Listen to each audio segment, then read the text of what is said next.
Oh, ça montait comme ça, on peut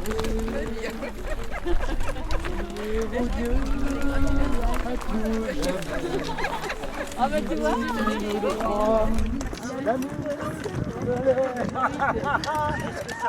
La marche du sel Jai-Jagat 2021, c'est un événement qui est à la fois joyeux, j'insiste là-dessus, culturel et engagé.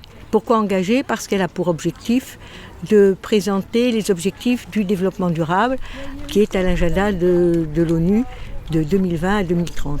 Pourquoi engagé aussi ? Parce qu'elle se fait en collaboration et en partenariat avec un mouvement indien, Ekta Parishad, et qui organise une marche qui s'appelle Jai-Jagat pour le monde appartient à tous.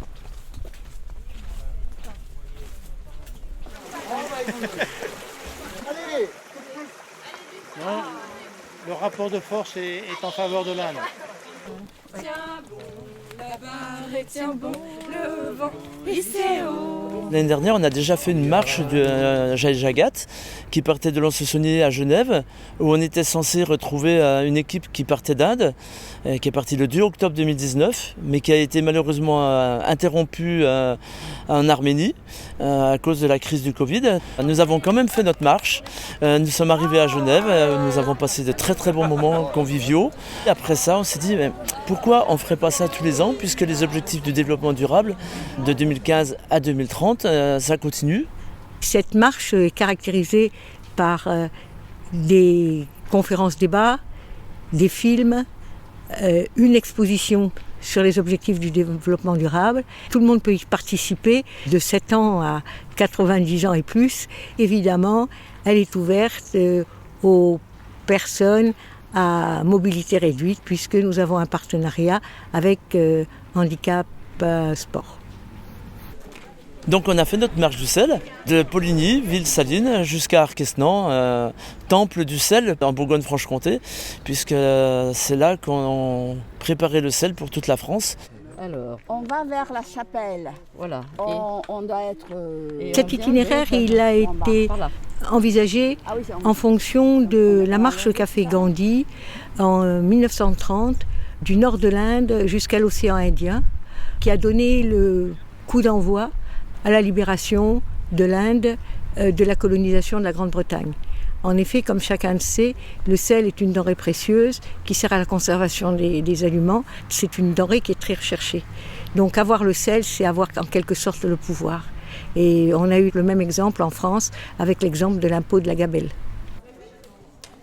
Cette marche, elle a pour but de sensibiliser à la lutte contre la pauvreté, la justice sociale, la paix bien sûr dans le monde, c'est plus que d'actualité, le changement climatique, enfin tous ces objectifs-là qui nous tiennent à cœur et qu'on essaye de mettre en lumière.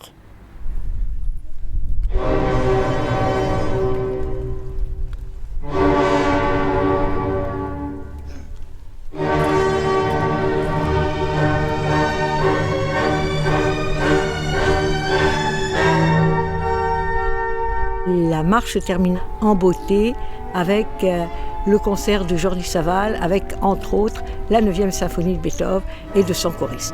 Donc cette 9e symphonie qui représente tout à fait l'esprit de la marche.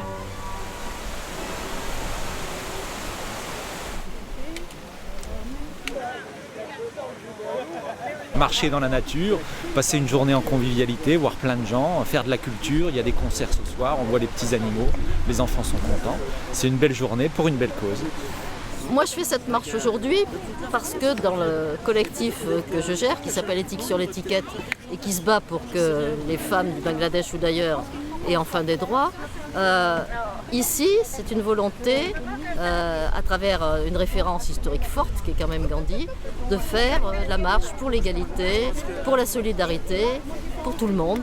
C'est sympa, on découvre plein de personnalités, plein de personnes qui nous racontent leur histoire.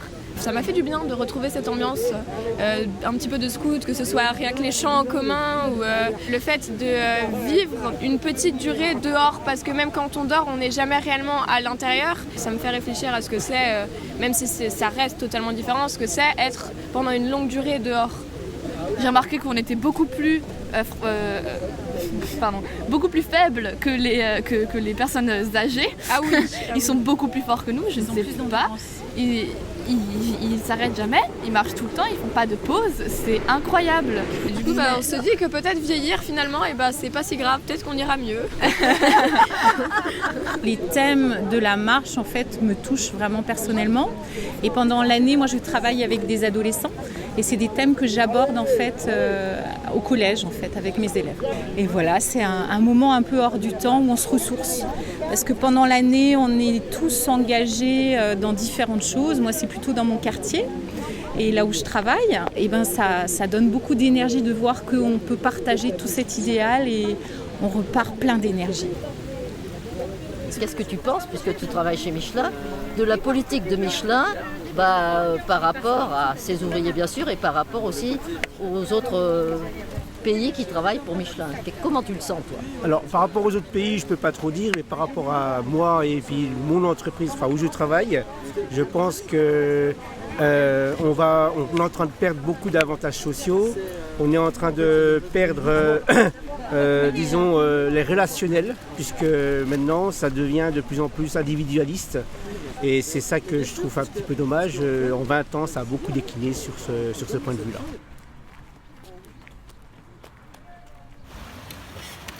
Là, ça donne envie d'aller se baigner encore une fois.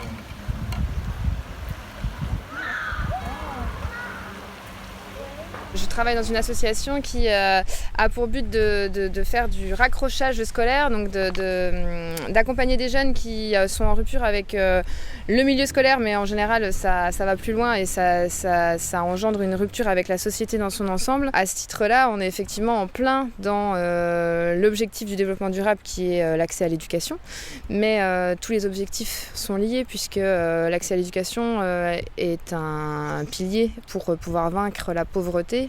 On accueillait alors pas uniquement des jeunes, nous, on accueillait des jeunes et des adultes, pour la plupart, repérés comme étant en difficulté par rapport à leur insertion professionnelle, mais par rapport à leur insertion dans la société en général. C'est un droit fondamental, le travail, et le travail donne aux personnes la dignité parce qu'ils ont les revenus de ce qu'ils ont produit. Et c'est aussi des relations sociales, c'est des relations, c'est un rythme de vie, c'est tout ce qu'on veut, c'est une dignité par rapport aux enfants. Voilà, donc pour moi, c'est des choses qui sont fondamentales et qui le restent dans ma vie de tous les jours.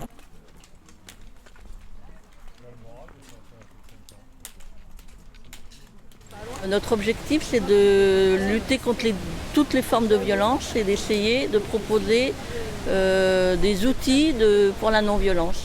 On travaille sur l'éducation, donc on fait en fonction des lieux, des interventions dans les écoles, sur les différentes formes de violence, sur la lutte contre le harcèlement, et puis beaucoup sur les moqueries, des choses pour lesquelles que souvent les jeunes ne considèrent pas comme de la violence.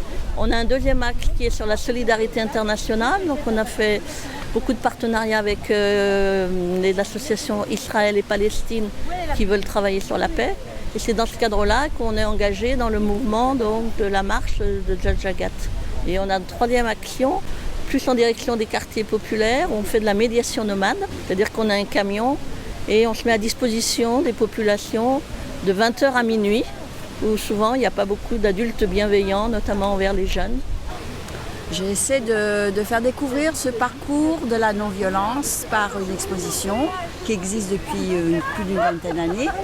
Et à travers ce parcours, il y a eu un forum de l'été que j'ai découvert qu'il y avait cette suite de la marche du sel et je me suis inscrite tout de suite.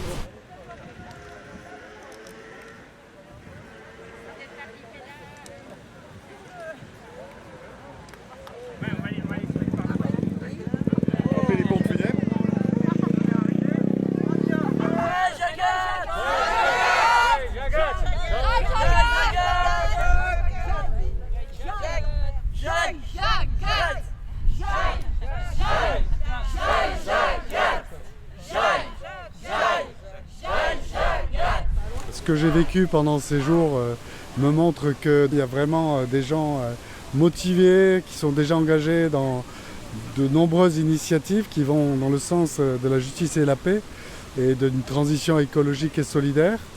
Voilà. Mais ce qui est intéressant, c'est que ça puisse s'inscrire dans le mouvement international Jai Jagat avec cet horizon 2030. Même si aujourd'hui la crise du Covid nous handicape, finalement elle montre encore plus la nécessité de cette transition vers laquelle on veut aller.